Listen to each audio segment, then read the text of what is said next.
ಮಸಾಲೆ ದೋಸೆ ಅಂದರೆ ಯಾರಿಗೆ ತಾನೇ ಇಷ್ಟ ಇಲ್ಲ ಹೇಳಿ. ಸಣ್ಣ ಮಕ್ಕಳಿಂದ ಹಿಡಿದು ದೊಡ್ಡವರೆಗೂ ತುಂಬಾ ಇಷ್ಟಪಟ್ಟು ತಿನ್ನುವಂತಹ ಒಂದು ಬ್ರೇಕ್ಫಾಸ್ಟ್ ರೆಸಿಪಿ ಅಂತಲೇ ಹೇಳ್ಬೋದು.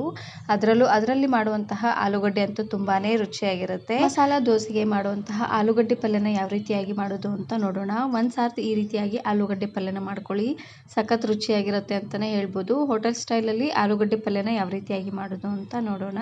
ಹಾಗಾದರೆ ಬನ್ನಿ ತಡ ಮಾಡದೆ ರೆಸಿಪಿನ ಶುರು ಮಾಡೋಣ. ಇದನ್ನು ಮಾಡಲಿಕ್ಕೆ ಮೊದಲು ನಾನಿಲ್ಲಿ ಒಂದು ಕಡಾಯಿಗೆ ಸ್ವಲ್ಪ ಎಣ್ಣೆನ ಹಾಕ್ಕೊಳ್ತಾ ಇದ್ದೀನಿ. ಒಂದು 5ರಿಂದ 6 ಚಮಚ ಆಗುವಷ್ಟು ಎಣ್ಣೆನ ಹಾಕ್ಕೊಳ್ಳಿ. ಇದ್ರ ಜೊತೆಗೆ 1 ಚಮಚ ಆಗುವಷ್ಟು ಜೀರಿಗೆ ಮತ್ತು ಸಾಸಿವೆ ಎರಡನ್ನೂ ಒಟ್ಟಿಗೆ ಹಾಕ್ಕೊಳ್ತಾ ಇದ್ದೀನಿ. ಹಾಗೆಯೇ 1 ಗರಿ ಆಗುವಷ್ಟು ಕರಿಬೇವು ಸೊಪ್ಪನ್ನು 1ರಲ್ಲಿ 2 ಭಾಗನ ಮಾಡಿ ಹಾಕ್ಕೊಳ್ಳಿ. ಫ್ಲೇವರ್ ಅಂತೂ ತುಂಬಾ ಚೆನ್ನಾಗಿ ಬರುತ್ತೆ. ಇದರ ಜೊತೆಗೆ ನಾನಿಲ್ಲಿ 1 ಚಮಚ ಆಗುವಷ್ಟು ಕಡಲೆಬೇಳೆನ ಹಾಕ್ಕೊಳ್ತಾ ಇದ್ದೀನಿ. ದೊಡ್ಡ ಚಮಚದಲ್ಲಿ 1 ಚಮಚ ಆಗುವಷ್ಟು ಕಡಲೆಬೇಳೆನ ಹಾಕ್ಕೊಂಡ್ರೆ ಸಾಕಾಗುತ್ತೆ. ಕಡಲೆಬೇಳೆನ ಹಾಕೋದ್ರಿಂದ ಆಲೂಗಡ್ಡೆ ಪಲ್ಯ ಅಂತೂ ತುಂಬಾ ರುಚಿಯಾಗಿ ಬರುತ್ತೆ. ಇವಾಗ ಉರಿನ ಪೂರ್ತಿಯಾಗಿ ಲೋ ಫ್ಲೇಮ್ನಲ್ಲೇ ಇಟ್ಟು ಕಡಲೆಬೇಳೆ ಎಲ್ಲ ಸ್ವಲ್ಪ ಕೆಂಪಾಗಬೇಕು. ಹಾಗೆಯೇ ಜೀರಿಗೆ ಸಾಸಿವೆ ಎಲ್ಲ ಸ್ವಲ್ಪ ಚೆನ್ನಾಗಿ ಸಿಡಿಯೋವರೆಗೂ ಬೇಯಿಸ್ಕೊಂಡು ತಗೊಳ್ಳಿ. ಇವಾಗ ನಾನಿಲ್ಲಿ ಮೀಡಿಯಮ್ ಸೈಜಿನ 2 ಈರುಳ್ಳಿನ ಈ ರೀತಿಯಾಗಿ ಸಣ್ಣದಾಗಿ ಕಟ್ ಮಾಡಿ ಹಾಕ್ಕೊಳ್ತಾ ಇದ್ದೀನಿ. ಹಾಗೆಯೇ ಇದ್ರ ಜೊತೆಗೆ ಖಾರವಾಗಿರುವಂತಹ 4-5 ಹಸಿರು ಮೆಣಸಿನಕಾಯಿನ ಹಾಕ್ಕೊಳ್ತಾ ಇದ್ದೀನಿ.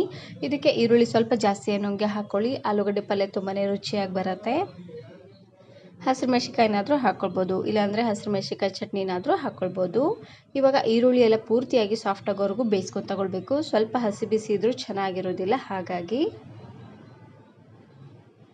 ನೋಡಿ, ಈ ರೀತಿಯಾಗಿ ಈರುಳ್ಳಿ ಎಲ್ಲ ಪೂರ್ತಿ ಸಾಫ್ಟಾಗಿ ಚೆನ್ನಾಗಿ ಇದು ಬೆಂದಾದಮೇಲೆ ಇವಾಗ ನಾನಿಲ್ಲಿ ಚೆನ್ನಾಗಿ ಹಣ್ಣಾಗಿರುವಂತಹ 1 ಟೊಮೆಟೊನ ಹಾಕ್ಕೊಳ್ತಾ ಇದ್ದೀನಿ. ಹುಳಿ ಟೊಮೆಟೊನ ಹಾಕ್ಕೊಳ್ಳಿ, ಚೆನ್ನಾಗಿರುತ್ತೆ. ಒಂದೇ ಒಂದು ಹಾಕ್ಕೊಂಡ್ರೆ ಸಾಕಾಗುತ್ತೆ. ಜಾಸ್ತಿ ಹಾಕೊಂಡ್ಬಿಟ್ರೆ ಆಲೂಗಡ್ಡೆ ಪಲ್ಯ ಎಲ್ಲ ಪೂರ್ತಿ ಹುಳಿಯಾಗಿ ಆಗುತ್ತೆ ನೋಡಿ. ಹಾಗಾಗಿ ಇದಕ್ಕೆ ನಾನಿಲ್ಲಿ ರುಚಿಗೆ ತಕ್ಕಷ್ಟು ಉಪ್ಪು, 1/4 ಚಮಚ ಆಗುವಷ್ಟು ಅರಶಿನ ಪುಡಿನ ಹಾಕ್ಕೊಂಡು ಬೇಯಿಸ್ಕೊಳ್ತಾ ಇದ್ದೀನಿ. ಉಪ್ಪು ಹಾಗೆಯೇ ಅರಶಿನ ಪುಡಿನ ಹಾಕ್ಕೊಂಡು ಬೇಯಿಸ್ಕೊಳ್ಳೋದ್ರಿಂದ ಟೊಮೆಟೊ ಬೇಗ ಸಾಫ್ಟ್ ಆಗುತ್ತೆ. ಹಾಗಾಗಿ ಇವೆರಡನ್ನೂ ಹಾಕ್ಕೊಂಡು ಚೆನ್ನಾಗಿ ಇದನ್ನು ಮಿಕ್ಸ್ ಮಾಡಿಕೊಂಡು ಲೋ ಫ್ಲೇಮ್ನಲ್ಲೇ ಇಟ್ಟು ಬೇಯಿಸ್ಕೊಂಡು ತಗೊಳ್ಬೇಕು. 1 ನಿಮಿಷವರೆಗೂ ಚೆನ್ನಾಗಿ ಇದನ್ನು ಬೇಯಿಸ್ಕೊಂಡು ತಗೊಳ್ಳಿ. ಈ ರೀತಿಯಾಗಿ ಮಾಡೋದ್ರಿಂದ ಟೊಮೆಟೊ ಪೂರ್ತಿ ಸಾಫ್ಟ್ ಆಗುತ್ತೆ. ಹಾಗಾಗಿ ನಾನು ಇದೇ ರೀತಿ ಬಹಳಷ್ಟು ವೆರೈಟಿ ಆಗಿರುವಂತಹ ಬ್ರೇಕ್ಫಾಸ್ಟ್ ರೆಸಿಪೀಸ್ನ ಅಪ್ಲೋಡ್ ಮಾಡಿದ್ದೀನಿ. ವಿಡಿಯೋ ನೋಡಿಲ್ಲ ಅಂದರೆ ಈ ವಿಡಿಯೋ ಕೊನೆಯಲ್ಲಿ ಹಾಕಿರ್ತೀನಿ, ನೋಡಿ ಚೆಕ್ ಮಾಡಿ.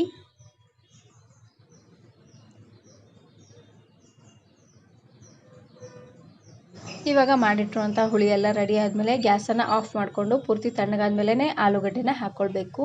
ಆಲೂಗಡ್ಡೆನ ಪೂರ್ತಿ ಬಿಸಿ ಇರುವಾಗಲೇ ಹಾಕ್ಕೊಂಡು, ಇಲ್ಲಾಂದರೆ ಚೆನ್ನಾಗಿ ಮಿಕ್ಸ್ ಮಾಡ್ಕೊಳ್ತಾನೆ ಬಿಸಿ ಮಾಡಿದ್ರೆ ಆಲೂಗಡ್ಡೆ ಪಲ್ಯ ಬೇಗನೆ ಕೆಟ್ಟೋಗಿಬಿಡುತ್ತೆ. ಹಾಗಾಗಿ ಇದು ಪೂರ್ತಿ ತಣ್ಣಗಾದ್ಮೇಲೆ ಹಾಕ್ಕೊಳ್ಳಿ.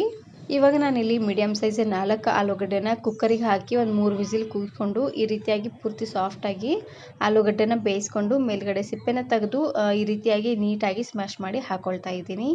ಒಗ್ಗರಣೆ ಎಲ್ಲ ಪೂರ್ತಿ ತಣ್ಣಗಾದ್ಮೇಲೆ ಹಾಕ್ಕೊಳ್ಬೇಕು.